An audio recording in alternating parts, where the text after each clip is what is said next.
Hi, and welcome back to the weekly woo for September 8th to 14th, 2025. There was just a little tidbit of more information I wanted to add into the weekly, and this will actually pertain into the next couple of weeks, actually. And as if I don't talk enough, the first recording was much longer than what I expected, so obviously I talk way too much. So anyway, to make sure that that video wasn't even longer, I thought I would cut it into two videos, and this one will just be not too long, but short, sweet, to the point.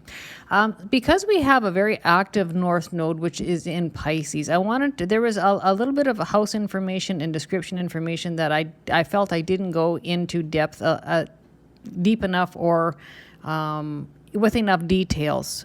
So this is kind of what this little video is going to be about. So for the most part, it's a bumpy, rough week. It's a transitional week, and there's going to be changes that come into life for all of us, small, medium, or large, in any way, shape, and form in the next couple weeks because, like I said, we are full-blown eclipse season.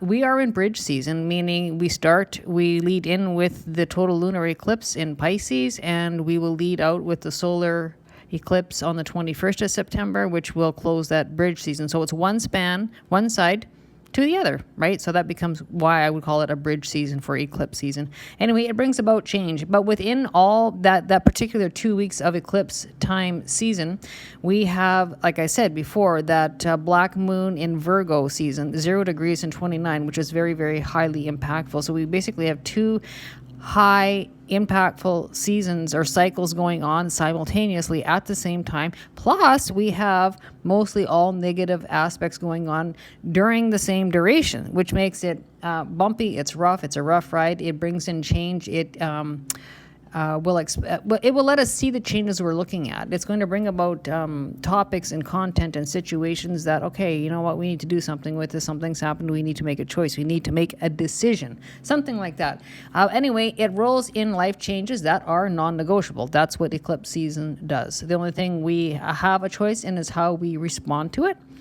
And it always resets and realigns our life path, that direction forward, our dharma, our destined fated path ahead, the future path ahead. And every 6 months we have these eclipse seasons. And it's nothing to be scared of. I've actually had people say to me, it's kind of scary or whatever. No, it's really not. It's been there the whole time. The only thing that's different is that you now know. And so now you can implement that change. You can prepare for it. You can be ready for it. And you can work with it. So that's the idea of astrology, is to know what happened in the past, what's going on currently, what we're probably going to be looking at in the future, and that way you can prepare for it, right? So if you have a writing project or whatever, and a good liftoff time, basically I tell people astrology is good for, there are times to do things and there are times not to do things. Elective surgeries is another good example. There is a good time for surgeries, and there's a time that you do not want to go under the knife because it's prone to problems and issues and things going wrong, botched surgeries, things getting cut that shouldn't be cut, things getting sliced off that shouldn't be getting sliced off, those kind of things, right? So that's just another good example of. Anyway, moving on to, I wanted to just talk a little bit about the 12th house and the sign of Pisces. Why? Because we have a north node that's very active and it's sitting in Pisces. So we have a lot of Pisces energy, a lot of Pisces activity. Not only are the aspects, including the north node, the eclipse season is sitting in the Pisces Virgo energy. So I talked a lot about Virgo in the weekly video, but now I want to talk about the Pisces energy. So there's always good and there's always bad characteristics about each sign, which is, the bright or the sunny or the shadow side of each sign. So what I want to talk to you about this is because the North Node aspects we have this week are heavily and highly challenged aspects. Oppositions, those are tough ones. Those are hard. They create a lot of upheaval, putting us into a corner or a situation or something that needs to be dealt with. It's a problem. It's an issue. It's a hurdle. And something that needs to be addressed. So when I see those negative aspects show up within a week's time, that 7 days with all this other larger overshadowing stuff going on, I would like to take a closer look at it and say, okay, this is what's going to be going on. So when we're looking at this, from the Pisces energy. And I'm not picking on Pisces people, it's just a Pisces energy, right? But that Pisces energy will affect everybody, but more so, in total honesty, it probably will highly impact a Pisces or heavy Pisces placement. So that could be sun, moon, rising. If you have any heavy placements in Pisces, you could be a sun Aries and still have lots of Pisces placements, which would highly affect you, right? But it affects the collective. So, what we could be looking at during this week is, I'm going to go to the negative or the challenge side first. So it's very, very highlighted in areas of addiction problems. Okay, so addictions can be anything. It can be alcohol, it can be drugs, it can be street drugs, prescription drugs. Let's not forget prescription drug addiction is out there too. It can be being a workaholic. It can be sex addiction. It can be porn addiction. It can be any type of addiction at all. Okay, and something else that can be very problematic is wearing the rose-colored glasses, head in the sand, turning the blind eye, right? People pleasing is also another problem. Wishy-washy, and also making decisions based upon emotions. Lots of times when people make those kind of decisions spur of the moment based upon emotions, good or bad, they usually comes back to bite them in the ass afterward. They wish they never would have done it. It also can be a sign of deceit and deception. Wishy-washy, it can be very, very detached or disconnected energy, fantasy land energy, someone living in a fantasy world or a fantasy land.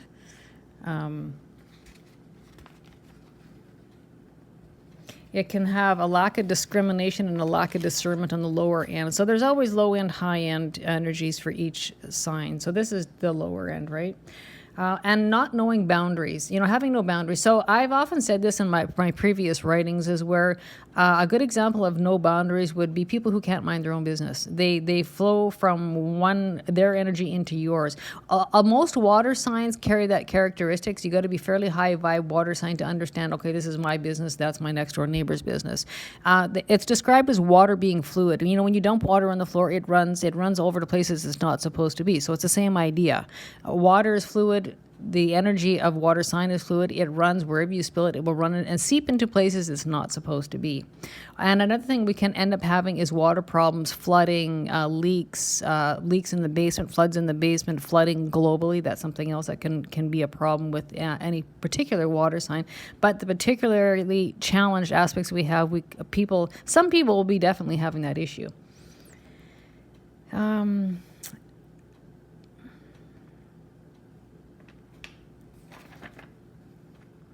And choice making for Pisces energy can be a problem. It can be indecisive or back and forth, yes, no, can't make a decision, right? Or a lack of discernment, a lack of good judgment, and can't tell the difference between two different things, right versus wrong, is very foggy. It can be it's also a sign of a lack of clarity, great fogginess, foggy mind, foggy brain, a lack of clarity in the mind, those kind of things. It's also described as, maybe not only feeling detached, but it can also be a form of feeling spaced out, just very, very disconnected from the 3D or the here and now world. And it's a mutable sign. So Pisces is mutable, and which means it's here, there, and all over the place. They describe that as a scattered energy. So again, Virgo and Pisces are both a mutable sign. So those together really, really enhances the mutability. It will want to encourage you to be doing this and doing that and doing 10 different things, starting 25 different things and not finishing anything. So again, that can be, they're very, very, very good at adjusting and making adjustments to carry on or changing ways or being flexible. That's great, but too much of anything is usually not a good thing. So just keep that in mind. That's another shadow side of mutability energy, right? It can be both good, but it's a gift, but it's also the curse. That's a good way to describe it. And escapism. Now that is something else I want to talk about. So there's escapism, healthy, escapism, not healthy. Escapism, not healthy would be, drunk, drugs, drinking to escape the 3D, temporarily. Escapism, but there's also the escapism, escaping responsibility, not taking responsibility for your own lives, your own choices, maybe escaping work and shoving your work on somebody else, or somebody else is taking your workload on. Escapism as a whole, it doesn't always mean addictions, but it can mean just particular escapism. I don't want to take responsibility for something that really belongs to me. There's that too. So apply escapism as it applies. Now we will go to some of the really, really beautiful things about Pisces. Again, that mutable, scattered energy. The mutable energy, they're highly adaptive. They're very open. They're very flexible. That's great because a lot of us fixed signs just don't have that gift. But keep it in balance. So it's very spiritually oriented. It's very in-depth with psychology. It loves mysticism. It's very, very creative and exceptionally inspired energy. So it's very dreamy creative. You can dream it, you can create it. That's a Pisces. Very good. They're very compassionate. They're very empathetic. They will lend a hand wherever it's at. They're very self-sacrificing, charitable, and it's highly, highly intuitive too, right? They're very artistic, musical, and it's a highly sympathetic energy too. And that can be both good and bad. They have the sympathy, compassion for people, but on the flip side, they can be people who can be very, very taken advantage of. And so when I talk about people, I'm talking in general. I'm talking general energy. So this is hanging out there. So you could be feeling ultra emotional and charitable and very, very compassionate and sympathetic, which is good because we all need that. But if it gets too carried away, it can be that person who gets taken advantage of seriously, right? So always kind of have your reasonable discernment guard up.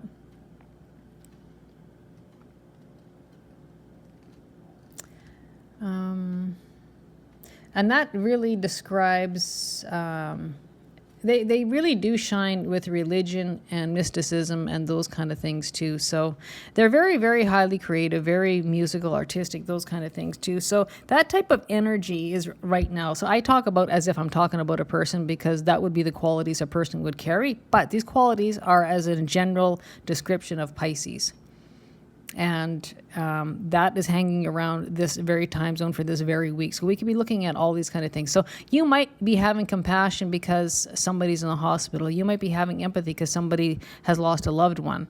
You might be doing a creative expression or creative art or writing music or being artistic and having that inspired mind. That's also Pisces energy. So now the certain areas that are linked with Pisces. Pisces rules the 12th house, okay? So that's a Placidus house system, and the Western tropical zodiac and astrology is what this is part of. So the 12th house is a water house. So there's 3 water houses. That's house 4, house 8, house 12.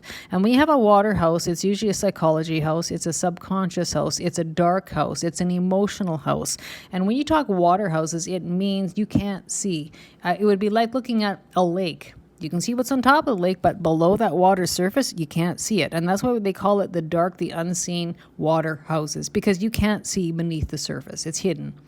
And so that's where the psychology areas lie, the subconscious lies, those kind of things. Unseen, hidden things will lie, right? So, and it's a house of privacy. You want to be private. You want to have your private time, right? And it's healthy escapism or unhealthy escapism. So healthy escapism could be studying tarot, studying esoteric or religion, or reading a good book, just escaping the world in a healthy way. But there's also the escapism where it would include a closet drinker.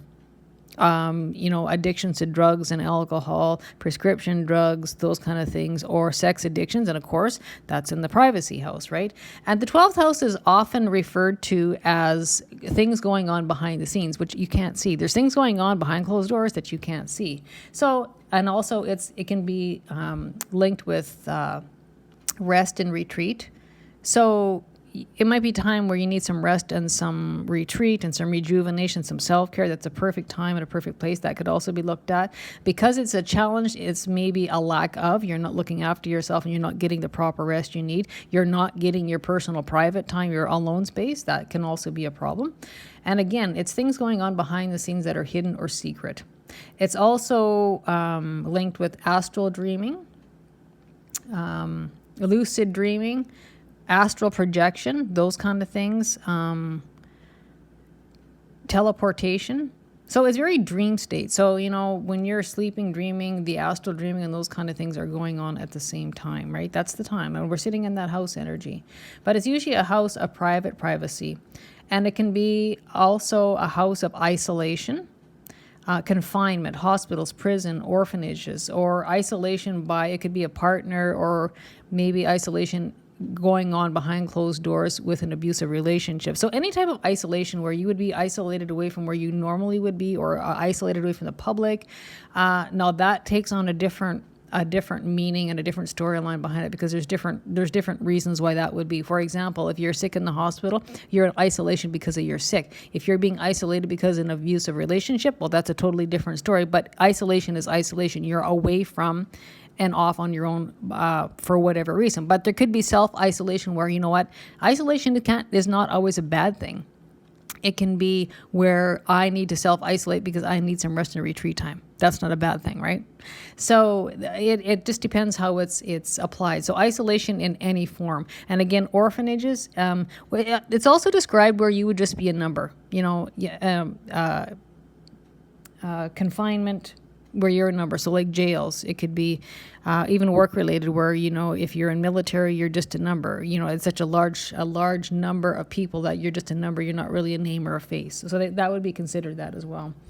It's also linked to foreign lands and foreign shores. So you might be having some goings on overseas or international connections, or people overseas that you're talking with or emailing with or having some sort of connection. And avoiding. So the avoiding escapism thing, I touched on that already a little bit, but avoiding, evading, ignoring, that can also be a problem when this is lit up. Fears, having self-fears, fears from others. Fears usually is based from previous experience, or it can be portrayed or implemented by somebody around, or groups, okay? So fears. It's also the house of art and creativity. So that's a really, really nice time, as well as a dream time. That's very nice in this 12th house as well.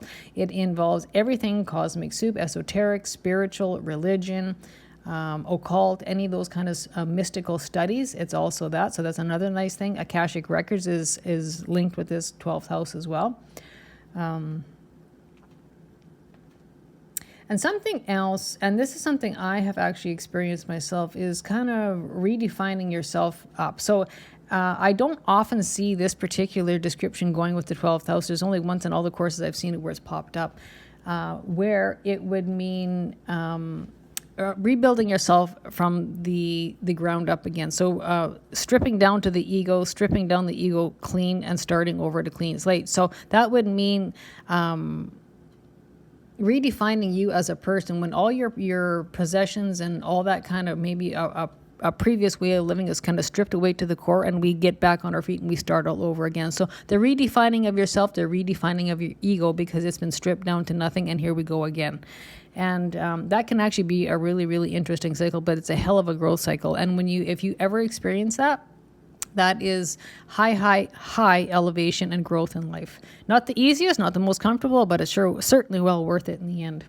And so I just wanted to read some of those things out because it is going to be super, super important over the next couple of weeks, because there's so much activity. And again, just remember, our nodal axis is Pisces, Virgo, which means this is going to carry on till about 2027, right? Late 2026 into 2027. So it's a long time. So we're looking at these areas, right? And when they're in the Nords, that's what happens. So when we have South Node in Virgo, that means things from the past. That's our karma. It could be karmic rewards coming in, karmic lessons being handed out. Whatever lessons we didn't learn, we will be relearning again. If you get the F in that life lesson, guess what? She's rinse and repeat. You're going to be doing it again. It's like the old classroom teacher, when you're in grade 3 fail, you're going to redo it again. And also when you're looking at the south node, means it can also mean cutting away old things that no longer serve positively, no longer belong in life, and it's time for that change, time to cut that old way out of life. Okay, so it can, the north and the south node is always the past, the previous areas. So apply that accordingly. And another nice thing about that south node thing is we all can take lessons from the past and apply them forward. So that's your experience, your knowledge, your wisdom. You always take that with you throughout your lifetime. Hopefully you live, hopefully you learn, and that you take all that experience with you to grow as a person in this lifetime. The north node is in Pisces, and this is our future path, our dharma. That's the direction we're heading in life. Nobody goes backwards in life. We're always going forwards. But it always takes change. It takes life lessons. It takes sometimes repeated lessons to learn. And we need to cut away the old in order to grow to the new. Okay, so that's basically a little bit of a rundown of the nodal axis. Okay. And again, this will link back to 2006, 2007, 2008. So it's not always known as, well, it is known as the health axis, but it certainly applies to much more. So if you think back to that time zone, what was going on for you besides health, there's always a story or an undercurrent or a theme or something that's going to come back related to that particular time zone. So think back.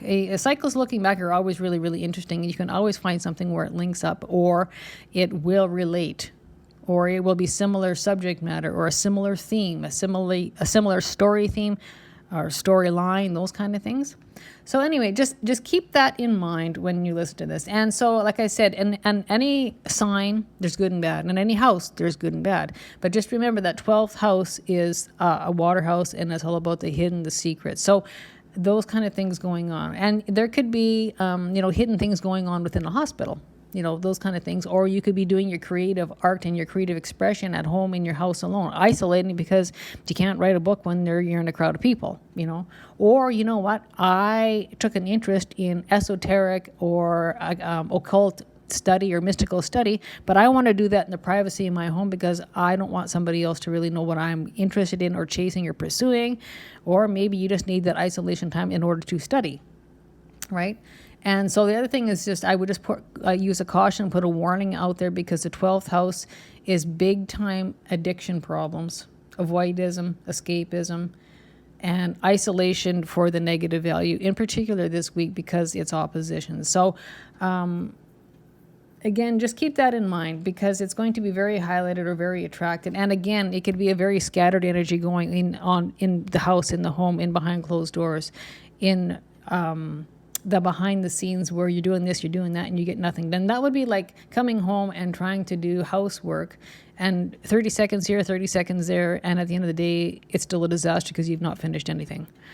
So anyway, just keep in mind all that. And so you want to keep a healthy balance. And if you notice things are a little bit off or out of balance, those are the things you want to address. And the things that the problematic areas and the topics where there's going to be some changes needed or some attention needed, do not escape, do not avoid, because the longer you escape, the longer you avoid or evade or try escape taking responsibility in life, the consequences are going to get worse as time goes on. And if it becomes months and years, I always like to say it will catch up with you. And at that point, lots of times it's like universal interest added to the karmic consequences that come with that. So just something to think about. You know what? And taking responsibility is a good thing. We always have the Lord Saturn, the taskmaster, the Lord of karma. And when you take your responsibility, do your due diligence, do your work, there's always beautiful karmic rewards that come with it. And he's also the Lord of manifesting. So keep that in mind. That's always a plus and the bonus of doing your work, right? Taking responsibility. So with that being said, we will end it right there. But that's just a fairly in-depth and fairly detailed bunch of information to do with Pisces and the 12th house. And remember, Neptune also rules the 12th house, and Neptune also rules Pisces, as does Jupiter co-rules. Okay, that will end it. And so you can let me know if you like the audios better than the typed version that I normally put out. and then to see how it goes. I thought I would try something different, and I've been thinking about it for a long time, and I thought, there's no better time than honor the eclipse. So I actually did it on the 7th, which was the total lunar eclipse in Pisces at 15 degrees. So give me some feedback. Let me know what you think. And until we talk again, stay happy, stay healthy, take care of yourself, and take care of each other. Bye for now.